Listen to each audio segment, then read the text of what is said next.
You ever spend 20 minutes setting up your laser level, only to lose your line of sight halfway through the job? Or even worse, someone bumps the tripod and now nothing lines up. If you need to reset or double check, you're inevitably wasting more time. Hey guys, this is Kale with Benchmark, and in today's video we're going to be talking about, you guessed it, lasers. But not just lasers, we're going to be talking about using lasers versus GPS on a construction site. And in today's video I'm going to show you how lasers don't even compare to using GPS in the field. We're going to cover what the downsides to using lasers are. We're going to talk about the difference in ROI between GPS and lasers. And finally, at the end of the video, I'm going to show you how GPS works and what it looks like to run in the field. Now, the problem isn't just the laser itself. The problem is that job sites have changed. You're working on steeper grades. There's more equipment in the way, and lasers were made for more simple, flatter sites. And that's why construction crews are switching to GPS. With GPS, you don't have to be worrying about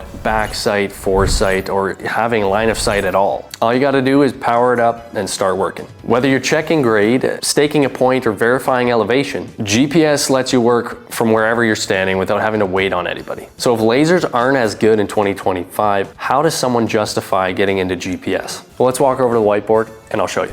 There's a really simple equation here that if you take a look at this video up here, I'm sure they'll put it somewhere, that Rael did just a few weeks ago on the ROI of switching from old methods of doing surveying and in construction sites to moving to the new GPS units. This is going to be a little more specific to an example with the laser like we have right here. So most of our guys who have switched from using a laser to now working with our GPS have found themselves to be about 70% faster in all of their jobs. So the equation I've got here, let's say a crew works 20 hours per week. If they're working 70% faster than they were before, that means they're now only taking 6 hours instead of the original 20 hours. That leaves you with 14 extra hours per week. With 14 hours, now we're just gonna take that time. We're gonna, again, just go over the equation. We've got the time saved times our hourly rate paid to either yourself or to one of your employees. We're gonna multiply that by the amount of work, so the work hours that you have, and then we'll just subtract the cost of the gear. So if we're walking through the equation, we're going to plug the number 14 hours into our hour spot. If we multiply that by, let's say you pay your guy $50 an hour to usually run a laser. We multiply that by 50 weeks in the year, because again, like Rael mentioned in his last, usually guys don't work every single week of the year. Let's hope this guy has 2 weeks of vacation. Now we're left with the number $35,000. And like I said here, when we subtract the cost of our gear, in this example, we've got our Nano 7 right here. And let's say that guy goes for about 10 grand. It's a rough estimate. Now with the number we're left with, $35,000, we subtract the cost of our gear. That leaves us with $25,000 that's in your pocket that can be reinvested into your company.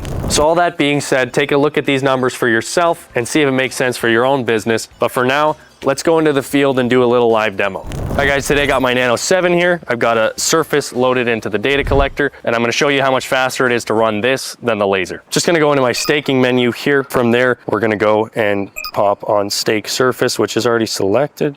And then we're gonna hop into here. Now you can see on screen, I've got it says right here, fill. So we can walk anywhere in this parking lot where the surface is loaded up, and we can place our receiver down. You can see here, I got a fill by 16 meters. If we walk even say over here, still about 16. It's actually not very changing. Crazy thing with this, unlike your laser, you don't need that line of sight like I mentioned, so we can go even behind this vehicle here where you can no longer see the line of sight of this laser, and I still have a locked location, and it still tells me I need to fill exactly 16.4 meters. Now, the surface we were using was a bit exaggerated just to kind of illustrate the point, but if you want to make grading and cutting and filling this simple, give us a call at the number on the screen right here. Either myself or someone else in the office would be more than happy to give you a hand. And if you enjoyed this video, go ahead and check out this next one.